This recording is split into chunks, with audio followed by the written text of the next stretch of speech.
Shalom semuanya, bersyukur hari ini kita boleh sama-sama merenungkan firman Tuhan dari Markus pasal 3 ayat 20-30. Nah, pertama-tama, pernahkah kita disalah mengerti? Mungkin banyak kita ngertinya itu kata difitnah. Tapi sebenarnya difitnah itu karena orang itu tidak mengerti kita, karena dia salah mengerti kita. Ya mungkin dulu atau beberapa waktu terakhir kita pernah salah dimengerti. Termasuk gue adalah orang yang sering disalah mengerti. Dulu waktu SMP gue pernah bantuin teman-teman gue untuk keluar masuk kelas, dan pintu yang harusnya menjadi tempat mereka lewat itu adalah pintu otomatis nutup, sehingga gue harus bantuin pintu itu untuk tetap terbuka. Tapi ternyata ada dari arah berlawanan yang nutup pintu. Tapi karena gue pengen tetap bantuin teman-teman gue, jadi gue bertahan untuk pintu itu tetap terbuka. Tarik-tarikan terjadi, dan ternyata apesnya muncul dari balik pintu itu seorang guru yang paling killer waktu itu. Dan dia merasa gue adalah anak murid yang paling berani ngelawan guru. Akhirnya gue dihukum. Itu baru satu. Bahkan gue udah nyampe gereja aja gue disalah mengerti. Cuma gara-gara gue selalu nebeng setiap pembesukan, gue pernah sekali dikira minta kendaraan ke majelis. Ya, hidup di tengah-tengah manusia berdosa sangat mungkin untuk kita semua disalah mengerti. Dan ternyata Tuhan Yesus yang pernah hidup bersama-sama dengan orang berdosa juga pernah disalah mengerti. Cerita yang baru kita baca di Markus itu menceritakan bahwa Yesus itu disalah mengerti oleh orang-orang Farisi. Orang-orang Farisi itu bilang kalau Yesus itu kerasukan roh Beelzebul.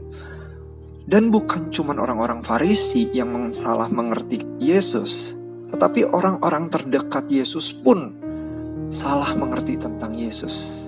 Karena mereka kira Tuhan Yesus itu tidak waras alias gila. Bagaimana perasaan Yesus waktu itu yang disalah mengerti oleh orang-orang terdekatnya yang adalah keluarganya sendiri. Jika kita yang punya teman dekat atau kita punya pacar, bayangkan kita disalah mengerti. Kita memberikan hadiah kepada pacar kita, terus dibilang, oh lu ada maunya ya.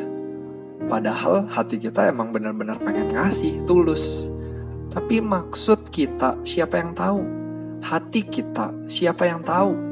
Orang tidak melihat semuanya itu, sehingga mereka dapat berasumsi apapun, dan mereka sangat mungkin untuk salah mengerti. Nah, kita belajar hari ini Tuhan Yesus ketika disalah mengerti, Tuhan Yesus itu tidak trigger.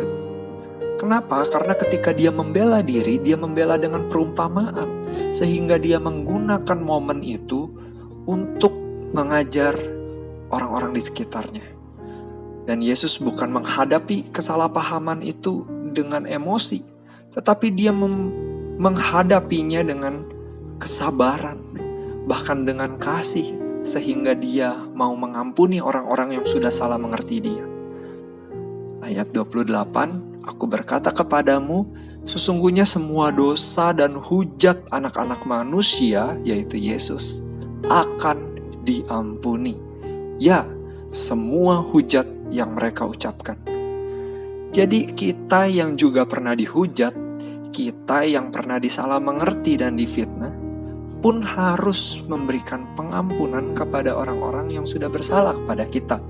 Sama seperti Yesus yang mampu mengampuni mereka, demikian kasih yang begitu besar diberikan kepada kita untuk kita juga mampu mengampuni orang yang sudah menyalah mengertikan kita. Mungkin sudah memfitnah kita atau mengolok-olok kita di belakang. Tapi sekarang kita belajar bagaimana Tuhan ingin kita mengasihi mereka, dan bagaimana Tuhan ingin kita menghadapinya dengan sabar, gak ke-trigger, dan kita boleh tetap mengasihi mereka dan mengampuni mereka. Ada ayat-ayat yang sulit dibacaan hari ini. Di ayat yang ke-29 ditulis, tapi apabila seorang menghujat Roh Kudus, ia tidak mendapat ampun selama-lamanya. Dalam hal ini aku bisa menjelaskan secara singkat bahwa menghujat Roh Kudus adalah sebuah perbuatan yang bukan hanya sekedar menghujat atau ngatain Roh Kudus, tetapi menghujat Roh Kudus itu memiliki arti yang begitu deep.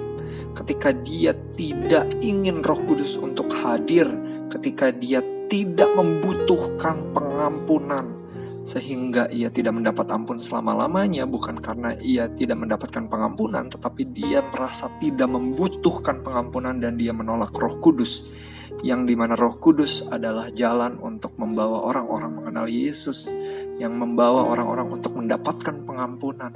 Tapi ini penjelasan yang sangat singkat dan kita bisa perdebatkan lebih. Tapi karena hari ini devosi dan kita pengen sama-sama renungin, biarlah apa yang kita pelajari mengenai Yesus yang menghadapi orang-orang yang mensalah mengerti dirinya, yang sudah mengatakan dia dirasuki roh jahat, yang sudah mengatakan dia bahwa dia tidak waras. Tuhan Yesus tetap sabar dan tetap mengampuni mereka. Biarlah kita anak-anak Tuhan diberikan kasih dan kesabaran yang sama. Mari kita berdoa. Tuhan, ampuni kami kalau selama ini kami marah dan kami tidak bisa menerima orang-orang yang salah mengerti kami. Kami mohon ampun dan Tuhan yang boleh berikan kami kasih yang lebih besar lagi untuk kami boleh memberikan mereka pengampunan, supaya kami boleh tetap boleh membagikan kasih-Mu di tengah dunia orang-orang yang berdosa ini, sehingga banyak orang yang boleh merasakan kasih-Mu dan boleh percaya kepadamu. Ini doa kami ya Tuhan, di dalam nama Tuhan Yesus Kristus. Amin.